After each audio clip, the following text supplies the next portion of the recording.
It was just Halloween. That's why we're dressed this way, just to get you up to speed. I want to tell you about a scary thing that happened to me recently. I was down here in the basement. First I watched a little TV, and then I was listening to some records. I went over to the red fridge over there to get myself a seltzer. Mm-hmm. And I heard something thump against the storage closet door. And there should be nothing in that closet that's alive, at least. And then I heard a scritch down the door, like the claws of some kind of creature. And then I remembered I saw the cats were hanging out by that door before, and they were looking really interested at it. I thought for sure something got into the house. Yes. So Tona goes upstairs. She puts on a jacket, ski goggles, she just gets ready for anything. Yes. And when it comes to our household, I'm the city mouse and she's the country mouse. Mm-hmm. So she deals with wild animals. There was once a bat in our house. I was completely useless. She goes to the door, she opens it up, and she's doing her little animal whisper voice. Are you okay? What's in here? Who is this? She opens it up, nothing there. We're looking around, and I noticed that one of the tripods has fallen askew. Mm-hmm. It was the tripod. It was this thing that scared me. Yes. I thought it was an animal, but it was something that we used to make this show. AV equipment. Yes. You cannot trust it. It's recording everything we're saying. This morning, I wanted to refresh myself on how exactly he looked, make certain that I have the entire Huxley outfit down, and also try to get some mannerisms and stuff like that. Oh, hey, Lorenzo, do you want to watch the Elmo movie? No. Oh, no. And I'm like, why not? I thought you liked the movie. And he says, the man is scary. Oh. And so these eyebrows better come off, or else I'm not going to be able to see my son for a while. Is it time for unboxing already? It is! We don't even have boxes, but we're going to unbox anyway here on the Unboxing Show. We are going to open our mail, and we're going to thank our donors. People go to welcometothebasementshow.com and contribute. People like who? Mike, Eric, Alfred, Bernard, Brian Kelly Illustrations, Shelby, RPC Services, Patrick, Andrew, Kai, Reed, Joseph, Adam, Stephanie, Jeff, Anthony, Lindsay, Michael, Abraham, Pop Liturgy, Andrea, Luke, Brian, Lucas, David, Care Lock Services, Eric, and Robert. Thank you all. I like to imagine that Pop Liturgy is an old Southern preacher. It's me, Pop Liturgy. Or it's a really hip Catholic father. We have a trio of postcards. Da, da, da. Boop, boop, boop. Boy, give you some snacks and you're just off to the races. I guess it's that weird spread you had on the crackers there. Porthleven Untamable Pale Ale. Greetings from Matt, Jojo, and the Mini Moo at the World Belly Board Championship. None of these words make sense to me. Actually, they all make sense, but not in that order. A Cornish thumb kiss to you all. This Chicago postcard was sent to us by Brian from Mexico. Ah. This time writing from Chicago. Brian's from Mexico. He's traveling to Chicago. Got it. Came here for Riot Fest 2019, and Ween played the Mollusk live. Oh. I've heard Matt say Milwaukee is the city of festivals. Do you guys enjoy festivals? Any cool ones you remember? Keep being cool, Brian. That one, no. I really want to like festivals. The idea of it is really great, but they're hot, they're crowded, they're loud, and they make me want to go home as soon as I get there. Hey, I just went to a festival in Rhinelander, Wisconsin, way up north. In September, it was not hot, it was not crowded, and it was not loud. I should have gone with you. I wish that food carts at festivals would have tasting menus.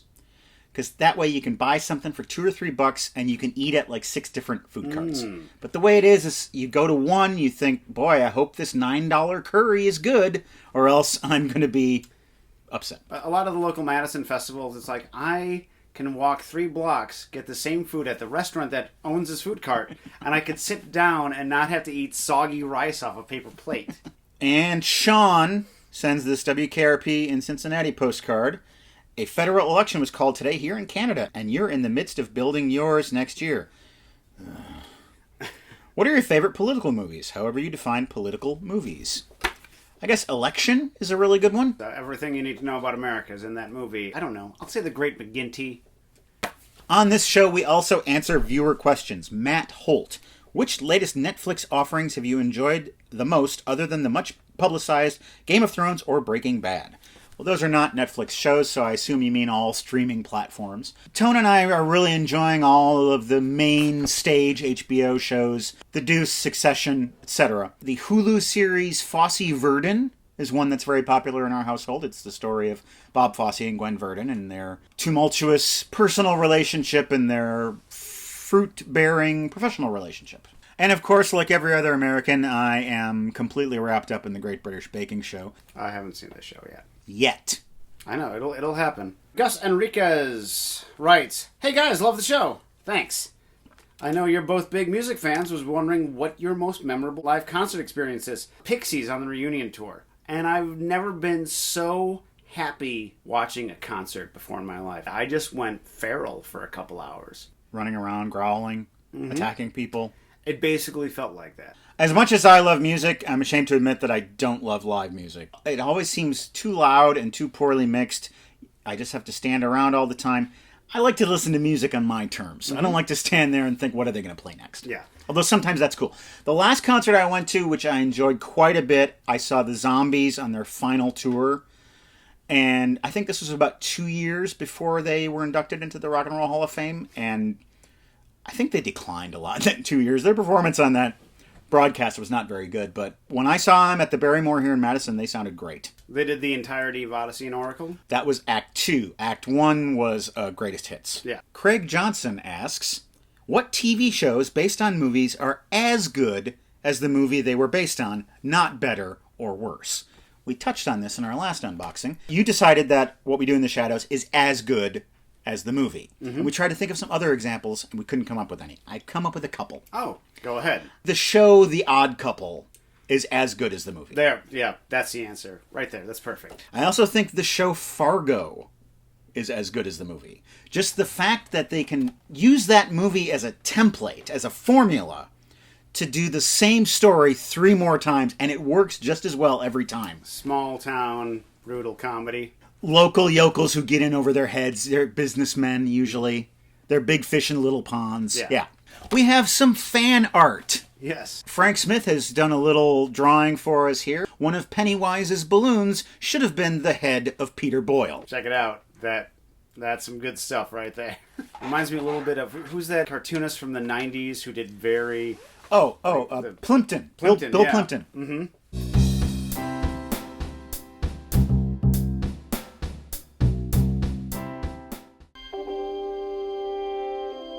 Oh, here comes a horse. Wait a minute! That horse has sprouted wings. I'm not a horse. They're sentient wads of bubblegum, and they've perfected space travel. You're supposed to put that thing in an R2 unit first, and then put the R2 unit in an escape capsule. Come on! We don't have to have sex with a farm animal, do we? You get to have sex with a farm animal. We had something a little more challenging in mind.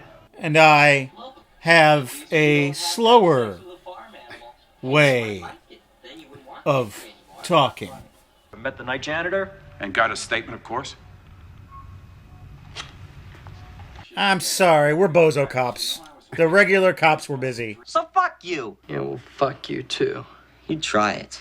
You would let me. You'd want me to. Really? Is the movie going there? We're either done or we're gonna start. That's 10. 9. 7. Now I have to start over again. Let's open some packages. Let us do that. This is from Tyler in Akron, Ohio. This is from Emily in Dayton, Ohio. Ohio represent.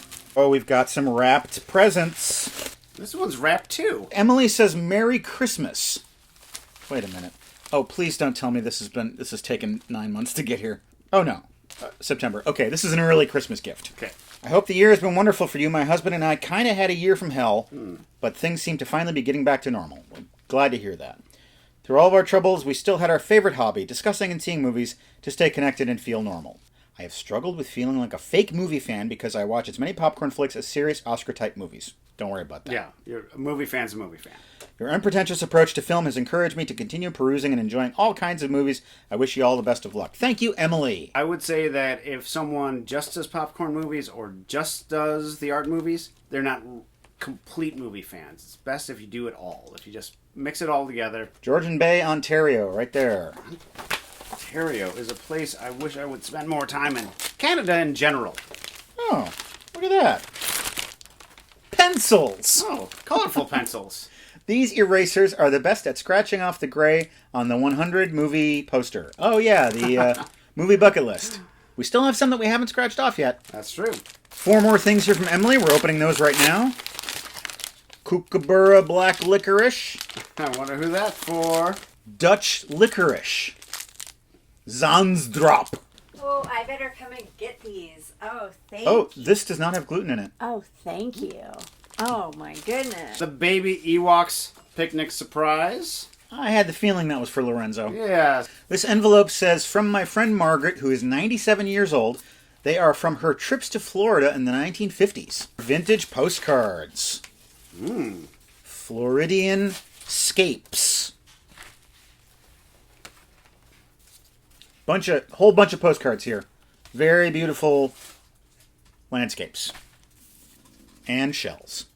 The Lego Batman movie. I haven't seen this one yet. I think we mentioned on the show that we had not seen it, and we were wondering why, and I think that's maybe what Emily is responding to. Well then, thanks, Emily. This is from Tyler of Akron, Ohio. Dear Matt, Craig, and Tona.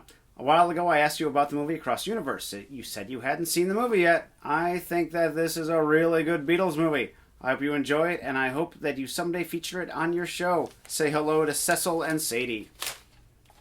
Across the Universe. There it is. A lot of times I find records in my P.O. box, and when I do, I make every effort to listen to them. Today's theme is oddities. Records that are just a little unusual, not your typical fare.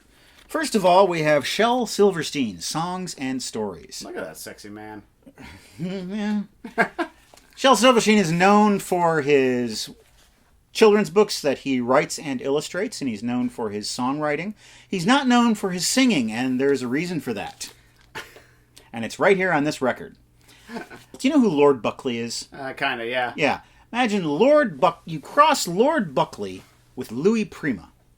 You combine those two, and you take out everything that's good about either of them.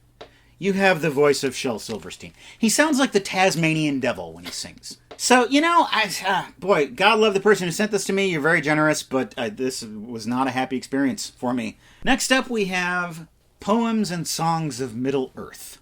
For those Lord of the Rings fans among you, this might be of interest. For me, I actually got to hear J.R.R. Tolkien talk. Do you want to know what his voice sounds like? Exactly how you imagine it sounds. Mm-hmm. He sounds kind of like Ralph Richardson. Yes. If he had become a professor instead of an actor. And the record jacket notes written by W.H. Auden. Yeah. Lastly, we have Cowardly Custard. Now, when I first saw this, I thought it was a record, yes. Cowardy Custard. That makes more sense. Yes. His name is not Noel Cowardle. Cowardy Custard. Sure. Why not? Now, when I saw this, at first I thought it was a record of Noel Coward speaking, which I was very interested in. It's not. It is a collection of songs that he wrote. He was a prolific songwriter. Mm-hmm. And this is a review and an overview kind of his career as a songwriter. And this production is from 1972. And it's all very British music hall type stuff, which is not typically my area of interest, but, I listened to this and had fun. I will also point out that there is a fellow on here, Derek Waring, and he sounds exactly like Eric Idle. Oh. He doesn't sound kind of like Eric Idle. He doesn't sound a lot like Eric Idle. He sounds exactly like him. I heard him and I thought, oh, Eric Idle's on this. I don't see his name here anywhere. It's not him.